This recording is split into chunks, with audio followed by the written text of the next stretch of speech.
आप हमारे परिवार के सदस्य नहीं बने हैं तो परिवार के सदस्य जो है आप जरूर बन जाएं, ताकि आने वाले जितने भी सेशन हैं वो सारे आप जो है वो देख पाएं और हर सेशन का आपको पूर्व नोटिफिकेशन मिले। इसके लिए सब्सक्राइब बटन क्लिक करने के बाद ऑल नोटिफिकेशन जो है आप जरूर सेलेक्ट कर ले और हर सेशन की पीडीएफ प्राप्त करने के लिए आप जो है हमारे इन टेलीग्राम चैनल में से किसी भी एक टेलीग्राम चैनल को या दोनों टेलीग्राम चैनल को आप ज्वाइन कर सकते हैं।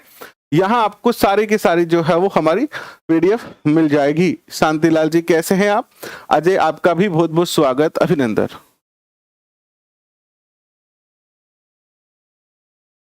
बिल्कुल लगिए, आरबीआई ऑफिसर लगिए, आरएस लगिए, आईएएस लगिए, आपको कोई नहीं रोकेगा, बिल्कुल लगे। और जो अपने लक्ष्यों को लेकर मेहनत करते हैं वो हर सफलता प्राप्त कर सकते हैं, इसमें कोई दिक्कत नहीं होगी। तो चलिए करते हैं शुरुआत आज के सेशन की।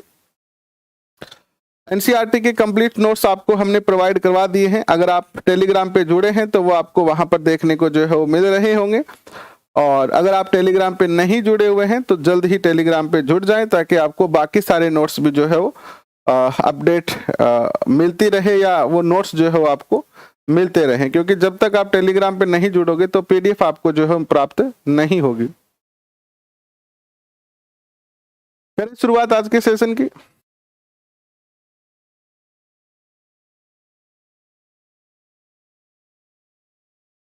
चलिए शुरुआत करते हैं।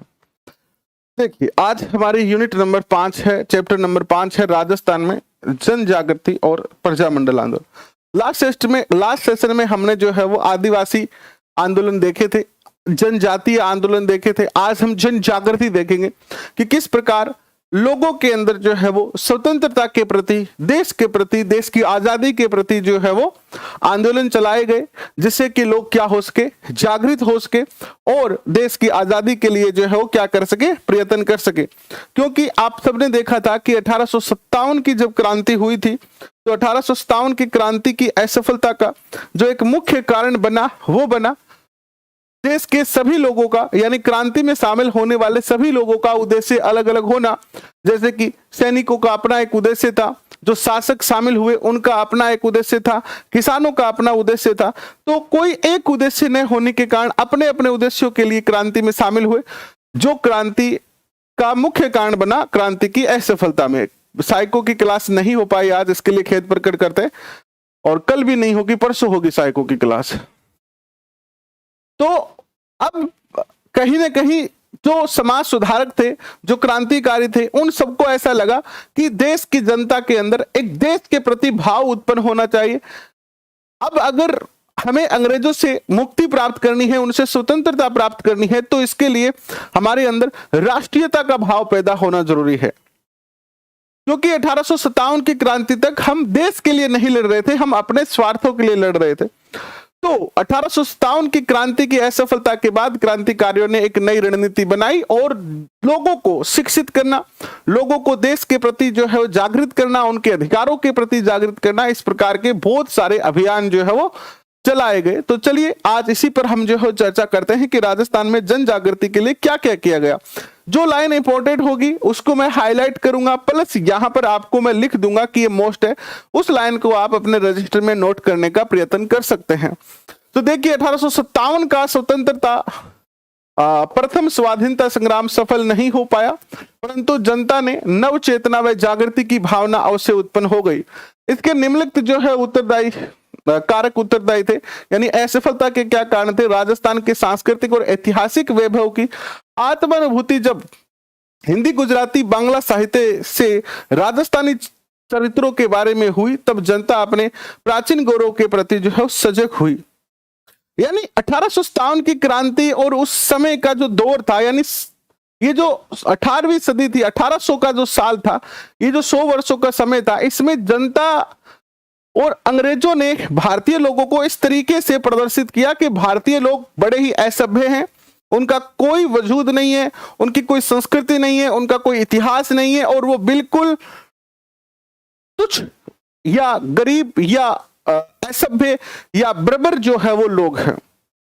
और जनता ने भी कहीं ना कहीं, चूंकि जनता शिक्षित नहीं थी, शिक्षा का अभाव था, तो जनता ने भी कहीं ना कहीं इस तरीके की बातों को एक्सेप्ट कर लिया। लेकिन आने वाले समय में 1857 की क्रांति के बाद देश के बहुत सारे कवियों ने, साहित्यकारों ने, चित्रकारों ने अपने अपने योगदान से, कविताओं के माध्यम से, साहित्य के माध्यम से, चित्रों के माध्यम से हमारी प्राचीन संस्कृति को दर्शाया, जिससे लोगों को पता चला कि यार हम भी महाराणा प्रताप की भूमि से जुड़े हुए हैं। लोगों को पता चला कि हम शिवाजी की भूमि से जुड़े हुए हैं। लोगों को हमारी संस्कृति का, सभ्यता का पता चला, तो लोगों के अंदर कहीं ना कहीं जो है ये दोबारा आत्मविश्वास जागने लगा। आर्य समाज की शाखाओं में भी राजस्थान में स्वतंत्रता के प्रति विचारों को फैलाकर राष्ट्रीय चेतना प्रज्वलित की। राजनीतिक जागृति शब्द यहाँ पर, जागृति की भावना को विकसित करने में स्वामी दयानंद सरस्वती और स्वामी विवेकानंद ने भी महत्वपूर्ण योगदान जो निभाया था। साहित्य और पत्रकारिता ने भी राष्ट्रीय भावना को जगाया। बंकिम चंद्र चटर्जी ने वंदे मातरम ये जो राष्ट्रगान था, हमारा गान राजस्थान में गूंज रहा था। बंकिम चंद्र चटर्जी का लिखा हुआ वंदे मातरम जो था, देश के अंदर जो है एक एकता का प्रतीक बनता जा रहा था। दूसरा, राजस्थान समाचार, देश हितैषणी, परोपकारक आदि समाचार पत्रों ने भी राष्ट्रीय भावना को जागृत करने में महत्वपूर्ण सहयोग दिया। उदयपुर में सज्जन कीर्ति सुधारक, याद रखना क्वेश्चन पूछा जाएगा, सज्जन कीर्ति सुधारक पत्र कहां से प्रकाशित होता था? उदयपुर से सज्जन कीर्ति सुधारक, और अजमेर से एक अंग्रेजी साप्ताहिक समाचार राजस्थान टाइम्स का सन 1885 ईस्वी में प्रकाशन शुरू हुआ। अखबारों के माध्यम से लोगों में राष्ट्रीय और राजनीतिक चेतना का उदय हुआ। छपनिया का जो अकाल पड़ा था, छपनिया के भीषण अकाल के समय अंग्रेजों की ओर से जो उपेक्षा बरती गई, उपेक्षा का अर्थ होता है नजरअंदाज करना, यानी लोग मरते थे तो मरने दिया गया। उनके कारण अंग्रेजों के प्रति विद्रोह का वातावरण बना। अतः जनता के मन में स्वतंत्रता प्राप्ति के विचार बनने आरंभ हो गए। एडवर्ड सप्तम के राज्यारोहण, यानी जब एडवर्ड ये अंग्रेज अधिकारी था, इसका राज्यारोहण हुआ समारोह में उदयपुर के महाराणा फतेह सिंह को जो है वो इनविटेशन दिया गया, और इस इनविटेशन पे महाराणा फतेह सिंह दिल्ली दरबार में जा रहे थे, तो केसरी सिंह बारठ ने एक कविता लिखी जिसका नाम लिखा इन्होंने चेतावनी रा चुंगटिया। तो ये कविता जब इनको भेजी गई और फतेह सिंह के सामने जब ये कविता पढ़ी गई, तो इस कविता को पढ़कर फतेह सिंह के अंदर अपना स्वाभिमान जागा और वो दिल्ली दरबार में शामिल हुए बिना वापस लौट आए। दिल्ली दरबार के समारोह में शामिल न होने का निश्चय किया। महाराणा के इस कार्य से राजस्थान की जनता में एक नव चेतना की लहर दौड़ी। अंग्रेजों की आर्थिक नीतियों के कारण राजस्थान का आर्थिक जीवन अस्त व्यस्त हो गया, बेरोजगारी की स्थिति उत्पन्न हो गई, असंतोष का वातावरण उत्पन्न हो गया और 1885 में भारतीय राष्ट्रीय कांग्रेस की स्थापना हुई। अब आप सोचोगे कि सर आप तो केवल पढ़ते जा रहे हो, ये लिखा हुआ तो हम भी पढ़ सकते हैं। बिल्कुल आप भी पढ़ सकते हो, आपको बस इसमें से मोस्ट लाइन लिखनी है, बाकी लाइनें हमारे लिए कोई महत्वपूर्ण नहीं है। जैसा कि कौन कौन सी लाइनें यहां तक आप याद रखोगे, मैंने सारी लाइनें अंडरलाइन कर रखी है, हाईलाइट कर रखी है। जैसे कि आपको जो बातें याद रखनी है वो, जैसे कि वंदे मातरम या किसके द्वारा रचित है? बंकिम चंद्र चटर्जी के द्वारा। सज्जन कीर्ति सुधारक कहां से प्रकाशित होता था? उदयपुर से। राजस्थान टाइम्स किस भाषा का अखबार था? तो ये अंग्रेजी का साप्ताहिक अखबार था। इस प्रकार के क्वेश्चन बहुत बार पूछे गए हैं। राजस्थान टाइम कहां से प्रकाशित होता था? ये किस तरीके का अखबार था? साप्ताहिक, दैनिक या मंथली? ठीक है, इस तरीके के क्वेश्चन आपको याद रखने हैं। इसके बाद चर्चा करते हैं। देखिएगा, चेतावनी रा चुंगटिया किसने लिखा? आप बता सकते हैं। केसरी सिंह बारठ। किसे रोकने के लिए? उदयपुर के महाराणा को रोकने के लिए। 1885 में कांग्रेस की स्थापना हुई, इतना हमने जान लिया था लास्ट सेशन में। कांग्रेस की स्थापना तो आपने देख ही ली थी, एनसीईआरटी में भी कांग्रेस की स्थापना के बारे में हमने चर्चा जो है वो की थी। अब चलते हैं आगे। आपको ये नहीं है कि यहां से कुछ समझना है, यहां से आपको क्या करना है, यहां से आपको केवल जो मोस्ट डाटा है उसको अपने रजिस्टर में लिखना है।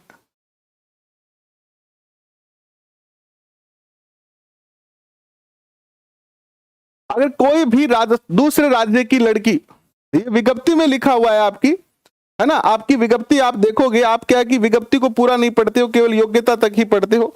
आप विज्ञप्ति की पूरी योग्यता को पढ़िए, विज्ञप्ति को पढ़िए, वहां पर एक लाइन लिखी हुई है कि कोई ये कोर्ट में केस गया था और उसमें यही मांग थी कि भाई एक दूसरे राज्य की लड़की थी, जैसे राजस्थान के बाहर की, मान लो हरियाणा की एक लड़की है, उसका विवाह राजस्थान में हो जाता है। अब विवाह के बाद क्या होता है, राजस्थान की वो मूल निवासी बन जाती है, उसका मूल निवास राजस्थान का है, जाति प्रमाण पत्र भी राजस्थान का है, आधार कार्ड भी राजस्थान का है।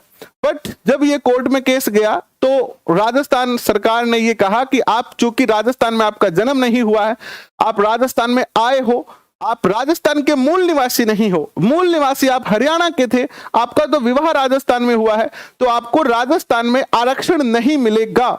हाँ, नौकरी में आरक्षण नहीं मिलेगा, बाकी आपको राशन मिलेगा, बाकी आपको कॉलेज का फॉर्म भरते हो, एजुकेशन से संबंधित कोई फॉर्म भरते हो तो उसमें आरक्षण मिलेगा, बट नौकरी में आरक्षण केवल राजस्थान के मूल निवासियों को ही मिलेगा। और मूल निवासी हम कैसे बनते हैं, मूल निवासी हम जन्म से बनते हैं, यानी आपका जन्म किस राज्य में हुआ है, आपके माता पिता किस राज्य में है, आपके माता पिता राजस्थान के हैं, आपका जन्म राजस्थान में हुआ है, तो आप राजस्थान के मूल निवासी है। अगर आप राजस्थान के मूल निवासी और आपकी शादी किसी दूसरे स्टेट में हो गई है तो आपको उस स्टेट का आरक्षण भी नहीं मिलेगा, आपको आरक्षण जो मिलेगा वो राजस्थान का ही मिलेगा। तो ये बात आप समझ लीजिए, अगर आपकी शादी राजस्थान में हुई है तो आपको आरक्षण नहीं मिलेगा, अगर आप राजस्थान के हैं और आपकी शादी किसी दूसरे स्टेट में हुई है आपको आरक्षण मिलेगा। बस ये है पूरा मुद्दा, ठीक है।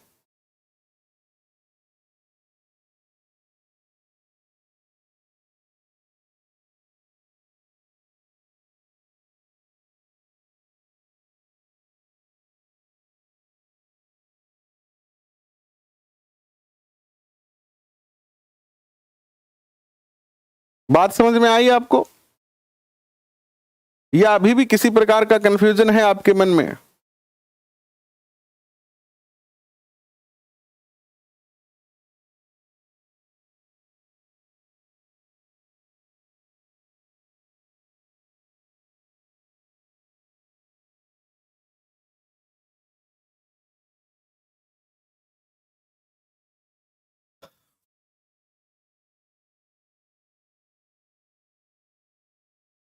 एक सेकंड रुके, फिर आगे चलते हैं। समझ में आ गया आपको कि कैसे आपको आरक्षण मिलेगा और कब मिलेगा, किस परिस्थिति में मिलेगा? अमृत सिंह राठौड़ जी नमस्ते, कैसे हैं आप? गंगानगर से बहुत बहुत स्वागत आपका। एड्रेस राजस्थान का लिखें, एड्रेस आप राजस्थान का लिख दीजिए, अपने पिता का एड्रेस लिख दीजिए, कोई दिक्कत नहीं आएगी आपको। और फिर एक किस मन में आपके कंफ्यूजन और भी आता है कि आपका आधार कार्ड तो दूसरे राज्य का है, तो आधार कार्ड केवल आपकी आइडेंटिटी है। एक और कंफ्यूजन आती है बहुत सारे बच्चों के, बच्चे मुझे कॉल करके कहते हैं कि सर जब हम ई मित्र पे जाते हैं तो ई मित्र वाला कहता है कि नहीं आप गलत कर रहे हैं, आप 420 कर रहे हैं। तो आप बिल्कुल गलत नहीं कर रहे हैं। ई मित्र पे जाके आप बताएं कि देखिए आप नोटिफिकेशन पढ़ें, नोटिफिकेशन पढ़ें, आप ग्रेड 2 का डाउनलोड कर लीजिए या रीट का डाउनलोड कर लीजिए या किसी भी राजस्थान की भर्ती का नोटिफिकेशन पढ़ लीजिए। आप उसमें स्पष्ट लिखा हुआ है कि दूसरे राज्य की राजस्थान में आई हुई महिला को, किसी दूसरे राज्य से राजस्थान में आई हुई लड़की जो विवाह के द्वारा आई है उसको राजस्थान का आरक्षण दे नहीं होगा, वह जर्नल में गिनी जाएगी। तो इसी के अर्थ में आप ये भी समझ सकते हैं कि अगर राजस्थान की लड़की का राज्य से बाहर विवाह होता है तो वो राजस्थान में ही जो है वो आरक्षण प्राप्त कर पाएगी। जन्म तिथि गलत हो गई है तो आपको वापस ऑप्शन मिलेगा करेक्शन करने का, उसमें आप कर लीजिएगा। नेक्स्ट देखिएगा, 1887 के अंदर गवर्नमेंट कॉलेज अजमेर में छात्रों ने कांग्रेस कमेटी का गठन किया। आगे चलकर जनता में राष्ट्रीय भावना उत्पन्न हुई जो निरंतर बलवती होती गई। 1888 में कांग्रेस के इलाहाबाद अधिवेशन में अजमेर के गोपीनाथ माथुर और किशन लाल और हरविलास शारदा प्रतिनिधि बनकर पहुंचे। क्वेश्चन पूछा जा सकता है हरविलास शारदा कांग्रेस के किस अधिवेशन में शामिल होती है, या क्वेश्चन पूछा जा सकता है हरविलास शारदा, गोपीनाथ माथुर और किशन लाल कांग्रेस के किस अधिवेशन में शामिल हुए, या क्वेश्चन ऐसे पूछा जा सकता है कांग्रेस के इलाहाबाद अधिवेशन में राजस्थान के कौन से जो है वो व्यक्तित्व जो है उपस्थित हुए थे। तो इस प्रकार के तीनों क्वेश्चन आपसे पूछा जा सकता है। कॉमर्स वाले आप एसएसटी से भर सकते हैं। अब 1918 में दिल्ली में आयोजित कांग्रेस अधिवेशन में राजस्थान के कई व्यक्तियों ने भाग लिया, जिनके परिणाम स्वरूप इनका समर्पण ब्रिटिश भारत और अन्य राज्य के नेताओं से इनका संपर्क होता है ना। ब्रिटिश भारत के अन्य नेताओं से इनका संपर्क होता है, जिसमें गणेश चंद्र विद्यार्थी थे, गणेश शंकर विद्यार्थी, विजय सिंह पथिक, जमनालाल बजाज, चांदकरण शारदा, गिरधर शर्मा, स्वामी नरसिंह देव सरस्वती आदि के प्रयत्नों से राजपुताना मध्य भारत नामक एक राजनीतिक संस्था की स्थापना की गई। राजपुताना मध्य भारत, ठीक है। अब क्वेश्चन पूछा जाएगा राजपुताना मध्य भारत सभा की स्थापना कहां की गई? तो आपको याद रखना है दिल्ली के चांदनी चौक स्थित मारवाड़ी पुस्तकालय में। क्वेश्चन पूछा जाता है ये बहुत बार, और ये क्वेश्चन ग्रेड सेकंड फर्स्ट में आया हुआ भी है। राजपुताना मध्य भारत सभा की स्थापना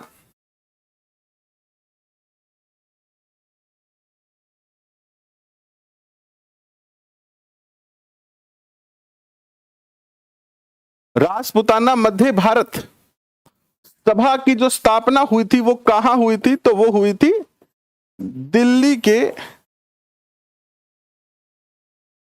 मारवाड़ी पुस्तकालय में, जो चांदनी चौक में क्या है, स्थित है। तो ये क्वेश्चन भी जो है वो बहुत अच्छा बन जाता है। बाद में कांग्रेस ने नागपुर अधिवेशन में 1920 में इसे कांग्रेस में ही क्या बना लिया था, शामिल कर लिया था। याद रखना, राजपुताना मध्य भारत को 1920 में कांग्रेस में क्या कर लिया था, शामिल कर लिया गया था। नेक्स्ट देखिए आपकी स्क्रीन पर क्या आता है।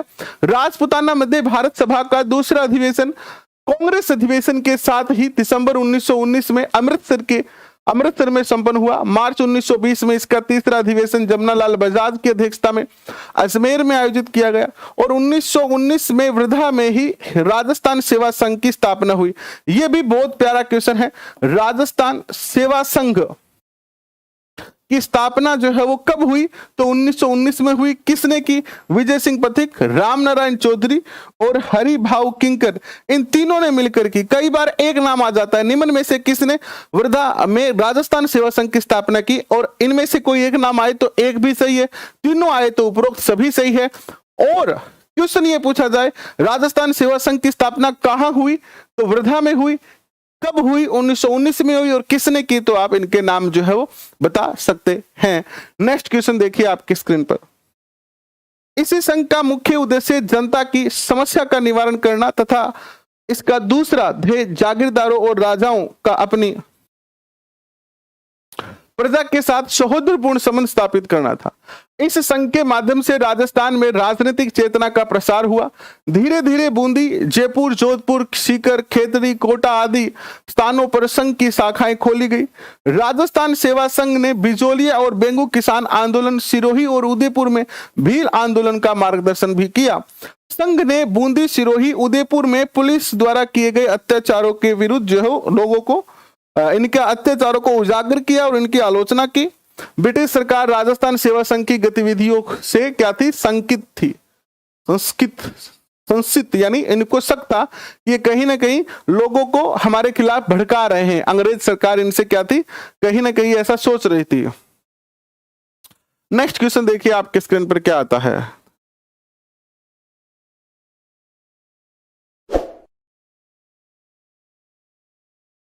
एक बार सारे बच्चे जो है शेयर कर दें इस सेशन को अपने दोस्तों के साथ। वैसे कहना अच्छा नहीं लगता है, लेकिन फिर भी कभी कभी याद दिला देते हैं आपको, ठीक है।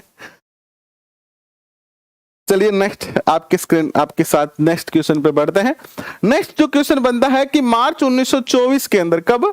मार्च 1924 में राम नारायण चौधरी और शोभालाल गुप्त ने तरुण राजस्थान में एक लेख प्रकाशित किया, और उसमें उन्होंने ऐसी कुछ बात लिखी जो उस समय की सरकार के खिलाफ थी और देशद्रोहात्मक सामग्री प्रकाशित करी। यानी अंग्रेजों ने माना कि इन्होंने जो तरुण राजस्थान में लेख लिखा है वो देशद्रोह है। एक हाल ही में आपने कुछ दिनों 5-7 दिन पहले मुंबई की एक घटना देखी कि दो सांसद, एक सांसद और एक उनकी पत्नी, दोनों जाकर जो है वो किसी मुख्यमंत्री के निवास के आगे जो है हनुमान चालीसा का पाठ करने लगते हैं और पुलिस ने उन पर देशद्रोह का मुकदमा दर्ज किया। हनुमान चालीसा का पाठ करने पर देशद्रोह का मुकदमा लगाया उन पर। तो ठीक इसी तरीके की बात है ये। न्यायालय ने राम नारायण को तो मुक्त कर दिया, परंतु गुप्त को शोभालाल गुप्त को 2 वर्ष का कठोर कारावास दिया। 1924 में मेवाड़ राज्य सरकार द्वारा पथिक को कैद कर लिया गया, ठीक है। और सेवा संघ के पदाधिकारियों व सदस्यों ने परस्पर मतभेद शुरू हो गया और सने सने मतभेद के कारण जो है वो सेवा संघ जो है वो 1928-29 तक जो है प्रभावहीन हो गया। सन 1920 में भारतीय राष्ट्रीय कांग्रेस के नेतृत्व में महात्मा गांधी के हाथों में आ गया। क्वेश्चन आता है कि भारतीय राष्ट्रीय कांग्रेस का नेतृत्व महात्मा गांधी ने कब शुरू किया, यानी कब से महात्मा गांधी ने जो है वो कांग्रेस का नेतृत्व शुरू किया। तो महात्मा गांधी ने कांग्रेस का जो नेतृत्व शुरू किया था वो कब किया था? वो किया था 1920 के अंदर, ठीक है, 20 के अंदर किया था। उन्होंने 1921 में असहयोग आंदोलन जो है प्रारंभ किया। समस्त भारत पर इनका जो है प्रभाव पड़ा। राजस्थान भी इसे अछूता नहीं रहा। यहाँ के लोगों ने भी देश प्रेम की भावना जागृत की और सत्याग्रह में भंवरलाल सर्राफ, जोधपुर में कौन थे? जोधपुर के एक सत्याग्रही भंवरलाल सर्राफ हाथ में तिरंगा झंडा लेकर शहर में घूमे और इस ये जो झंडा था उसकी क्या विशेषता थी कि इस झंडे पर एक तरफ तो महात्मा गांधी नाम लिखा होता था और दूसरी ओर स्वराज शब्द जो हो लिखा होता था।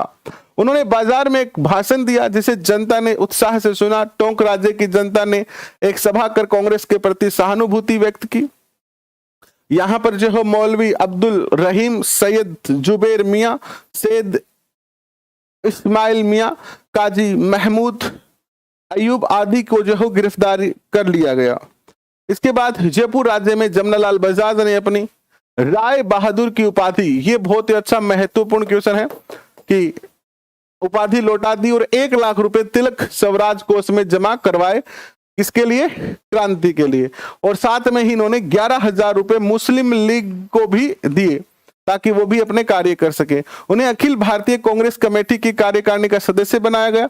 इसके बाद वे गांधी जी से बहुत निकट आ गए और बजाज से प्रेरित होकर राजस्थान में दूसरे व्यापारियों ने भी आंदोलन में जो है वो कांग्रेस को आर्थिक सहयोग दिया।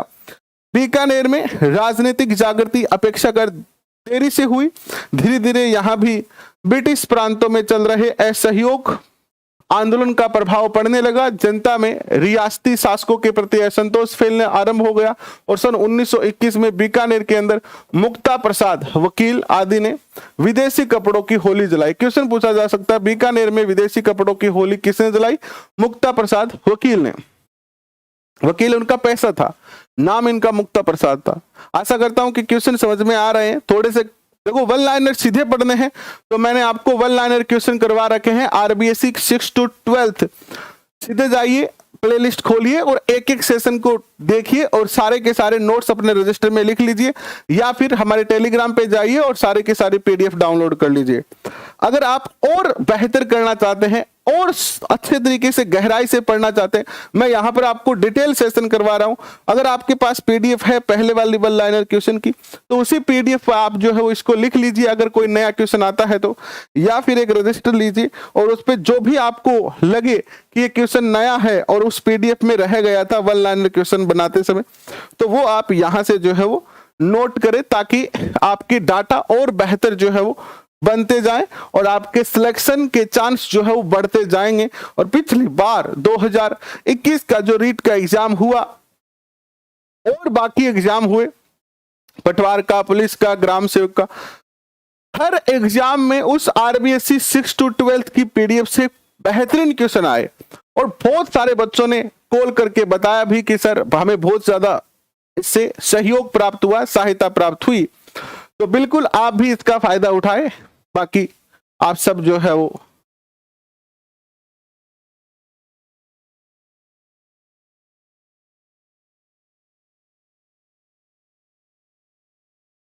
जी पवन कुमार जी, ये बात आपकी सही है। शुरुआत ऐसे ही हुई थी कि जब भारत की आजादी का आंदोलन चल रहा था तो उसमें बहुत सारे जो उद्योगपति थे उन्होंने क्या किया कि आजादी के आंदोलन को मजबूत बनाने के लिए जो है वो कांग्रेस को चंदा देना शुरू किया। बाद में स्वतंत्रता के बाद अब क्या हुआ, जो लोग चंदा देगा, मान लीजिए आप इतने लोग कमेंट कर रहे हैं, अब आपके पास कमेंट में एक ऑप्शन आता है कि आप मान लो 20 रुपए, 30 रुपए, 50 रुपए, 100 रुपए अगर इस कमेंट में पे करते हो तो आपका कमेंट क्या दिखता है, हाईलाइट होके दिखता है, क्योंकि आपने अपने कमेंट को हाईलाइट करने के पैसे दिए हैं YouTube को। तो इससे आपके कमेंट को, यानी चैट में आपका जो कमेंट होगा वो हमेशा अलग दिखाई देगा और वो सबसे पहले मुझे दिखेगा और मैं उसको सबसे पहले पढ़ूंगा, क्योंकि आपने किसको भी पैसे दिए, YouTube को पैसे दिए, मुझे पैसे दिए, तो आप हाईलाइट हो गए। इसी प्रकार जैसे ही कोई कंपनी, कोई व्यापारी सरकार को चंदा देता है, मान लीजिए एक व्यापारी है, जैसे आप देखते होंगे कि बहुत सारे यूट्यूबर है ना, जो कि बहुत ज्यादा पैसा अखबार में देते हैं, जैसे राजस्थान पत्रिका को देते हैं कि आप हमारा ऐड करो, यानी लगभग महीने के उन्हें करोड़ों रुपए देते हैं, तो वो अखबार वाले उनको तरह तरह से सम्मानित करते हैं। इसी प्रकार कोई व्यापारी राजनीतिक पार्टी को, जैसे कोई कांग्रेस को, कोई बीजेपी को चंदा देता है, तो जब उनकी सरकार होती है तो वो व्यापारी और वो पार्टी आपस में एक साठगांठ करके बहुत सारा बेनिफिट कमाते हैं। तो ये एक रिवाज बन गया और आज इसका जो है बड़ा ही गलत इस्तेमाल भी हो रहा है, लेकिन चल रहा है, इस पे अपन क्या कर सकते हैं, है ना। चलिए अगला देखिए, 15 मार्च 1921 को अजमेर में द्वितीय राजनीतिक सम्मेलन का आयोजन जो है वो किया गया, जिसमें मोतीलाल नेहरू उपस्थित थे। ठीक है, कौन से आयोजन, 15 अगस्त 1921 में विदेशी वस्त्रों का इसमें बहिष्कार किया गया और अजमेर के पंडित गौरी शंकर के नेतृत्व में वस्त्रों का जो है बहिष्कार किया गया था। इस कार्य में अर्जुनलाल सेठी, चांदकरण शारदा भी जो है भाग लिए। प्रथम विश्व युद्ध के दौरान राजस्थान के नरेशों ने तन मन धन और से जो है अंग्रेजों की सहायता की। पहला जो वर्ल्ड वॉर था उसमें भारतीय सैनिकों ने, भारतीय राजाओं ने, भारतीय लोगों ने, भारतीय राजनेताओं ने अंग्रेजों की सहायता की और उनका यह मानना था कि अगर हम अंग्रेजों की सहायता करेंगे इस वर्ल्ड वॉर के अंदर तो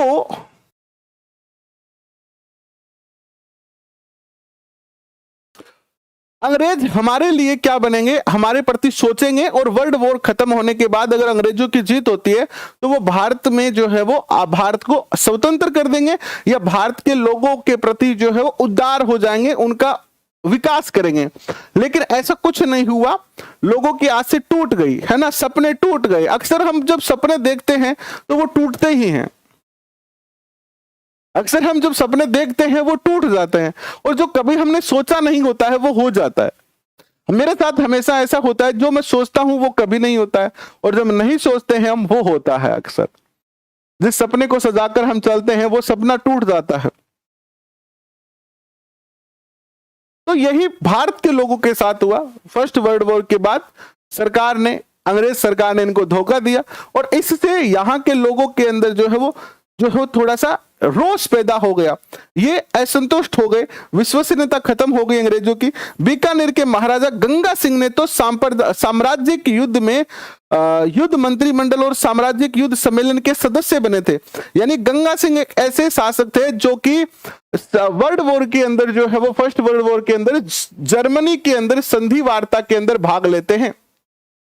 जर्मनी गए थे ये, तो राजस्थान के वो कौन से शासक हैं जो फर्स्ट वर्ल्ड वॉर के अंदर जो है वो जर्मनी के अंदर जो है प्रतिनिधित्व करने पहुंचे थे। और इसके अलावा इनको जो है वो भारत की तरफ से जो है वो प्रतिनिधित्व करने के लिए पेरिस भी भेजा गया था। तो ये दो महत्वपूर्ण क्वेश्चन है। विश्व युद्ध की समाप्ति के बाद वायसराय की अध्यक्षता में नरेंद्र मंडल का गठन किया गया, जहां देशी राजा अपने राज्य और भारत सरकार से संबंधित समस्याओं पर विचार विमर्श कर सकते हैं। क्वेश्चन पूछा जा सकता है, फर्स्ट वर्ल्ड वॉर की समाप्ति के बाद भारत में क्या, कौन से मंडल की या कौन से संगठन की स्थापना की गई? नरेंद्र मंडल की। इसके साथ ही ब्रिटिश सरकार द्वारा देशी राजाओं को संकेत दिया गया कि वो राष्ट्रवादी, मध्य वर्गीय लोगों, किसान, मजदूर आदि समाज के निम्न स्तर से उभरती शक्ति ब्रिटिश सरकार और देशी नरेशों के लिए समान रूप से अशांति और खतरा उत्पन्न करने का कारण बन सकती है। अब अंग्रेजों ने, जो राजा थे, उनको आदेश दिए जितने भी, कि भैया देखो, जो ये किसान है, मजदूर है, जो निम्न जाति के लोग हैं, इन पे नजर रखो, ये कुछ भी क्रांति कर सकते हैं, अशांति पैदा कर सकते हैं, तो इनके ऊपर नजर रखो और इनसे बच के रहो, इनको छूट मत दो, ठीक है। ब्रिटिश प्रशासकों ने मेवाड़ के बिजोलिया ठिकाने के किसान पंचायतों की स्थापना पर गौर किया। उनकी आत्मनिर्भरता की तुलना रूसी सोवियतों से की और बिजोलिया किसान आंदोलन के सूत्रधार जो थे विजय सिंह पथिक, उन्हें तो इन्होंने वोलेस्विक कहा। क्या कहा? वोलेस्विक, अर्थात विप्लववादी, अर्थात एक तरीके से ये कह सकते हैं आतंकवादी कह सकते हैं। एक बार फिर समान हित की बात कहकर देशी राज्यों का सहयोग प्राप्त करने का प्रयास किया गया। देशी राज्यों का अस्तित्व ब्रिटिश सत्ता के साथ जुड़ा हुआ था, इसलिए उनको जो है क्या करना था, सहयोग करना पड़ा। इस प्रकार की ये बात है। और इसके बाद जोधपुर के जो महाराजा थे उन्होंने संरक्षक सर प्रताप का संबंध किससे? ये क्वेश्चन बहुत बार पूछा गया, जोधपुर से है। और इस आंदोलन के कारण इतना बौखला उठे कि उन्होंने राज्य में विदेशी माल को प्रोत्साहन देना प्रारंभ कर दिया, जबकि इससे पूर्व में महर्षि दयानंद के उपदेश मानकर हिंदी भाषा और स्वदेशी भाषा का प्रचार कर रहे थे।